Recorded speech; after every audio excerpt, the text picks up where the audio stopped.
Coste. Éternel est mon berger, je ne manquerai de rien. Tu me fais reposer dans de verts pâturages. Tu me diriges par les eaux paisibles. Tu restaures mon âme. Tu me conduis dans les sentiers de la justice à cause de son nom, à cause de ton nom. Quand je marche dans la vallée de l'ombre de la mort, je ne crains aucun mal, car tu es avec moi. Ta roulette, ton bâton me rassure. Tu dresses devant moi une table en face de mes adversaires. Tu induis ma tête et ma coupe de bode. Oui, le bonheur et la grâce m'accompagneront tous les jours de ma vie. Et j'habiterai dans la maison de l'Éternel jusqu'à la fin de mes jours. Coste. Le mot coste, mes frères, c'est le mot sacré du psaume 23. Et ce psaume 23 que nous allons parler aujourd'hui, écrit par, disons, par le roi David, et à quel moment? C'est à un moment qu'il était dans l'affliction. Le roi David avait peur, parce qu'il y a plusieurs nations qui voulaient exterminer Israël, qui voulaient détruire Israël. Donc ça fait qu'il n'avait pas encore reçu l'ordre de l'Éternel d'entrer en guerre, donc il devait rester en silence, rester tranquille et attendre l'heure que le pays allait l'attaquer.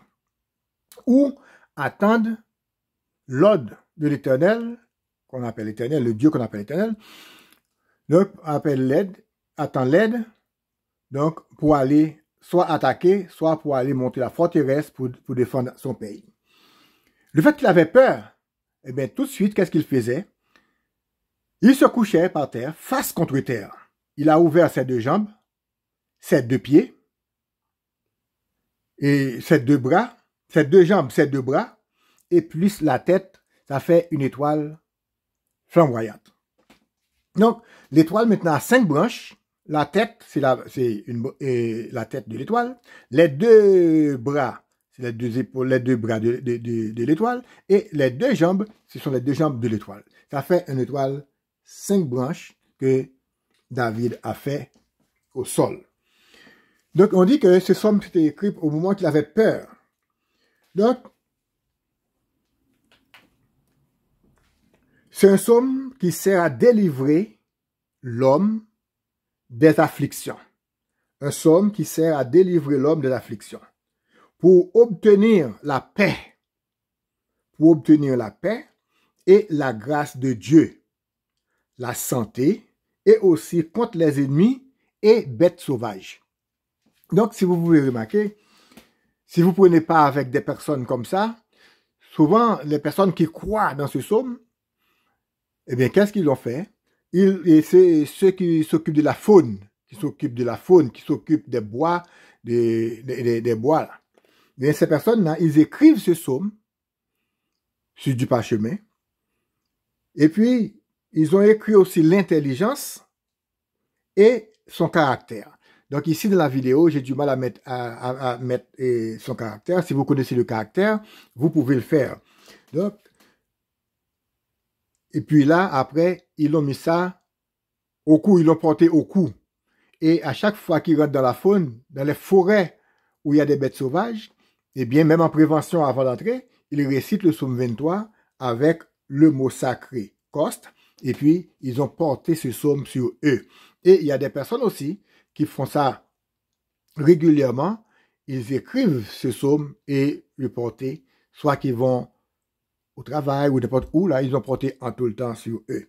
Donc, on dit que le psaume 23, c'est un psaume qui sert à délivrer l'homme des afflictions, qui sert à obtenir la paix et la grâce de Dieu, qui sert à obtenir la santé et contre ennemis et bêtes sauvages. Donc, qui veut dire, David était couché par terre, c'est qu'il appelle Dieu, son Dieu, donc, pour avoir la paix et contre les ennemis qui voulaient l'attaquer, contre les pays qui voulaient l'attaquer. Donc, voilà, c'est ça. Donc, pour cela, il faut écrire sur du parchemin ce psaume avec son intelligence et son caractère porté et le dire au besoin. Le dire au besoin. Donc, qui veut dire, quand vous allez rentrer dans un endroit où il y a des bêtes sauvages, vous pouvez le dire. Quand vous allez dans un lieu où il y a beaucoup d'ennemis, vous savez que là, vous avez beaucoup d'ennemis eh bien, vous récitez ce psaume avant de rentrer. Avant d'entrer ou de rentrer, eh bien, vous lisez ce psaume, vous dites ce psaume. C'est pourquoi vous pouvez remarquer sur un psaume, partout, les gens apprennent ça par cœur. Les gens s'apprennent ça par cœur. Et c'est une raison pourquoi ils l'ont appris par cœur, de quoi, n'importe où ils vont entrer, eh bien, ils récitent ce psaume. Vous pouvez remarquer, de certains endroits, même les enfants apprennent ce psaume. Donc, à 4 ans, 3 ans, 4 ans, quand ma fille a peine commencé à parler, eh bien, ce psaume était déjà dans sa bouche. Eh bien, voilà. Donc, il veut dire, apprenez aux enfants ce psaume, puis demandez-leur de le réciter à chaque fois. Et c'est un psaume qui va leur servir. Même lorsqu'ils ne portent pas ce psaume au cou, mais de temps en temps, vous le faites réciter, eh bien, le psaume finira par entrer en eux. Donc, c'est un psaume contre l'ennemi. Donc, c'est un psaume contre les bêtes sauvages. Et les amis de la faune le savent très bien.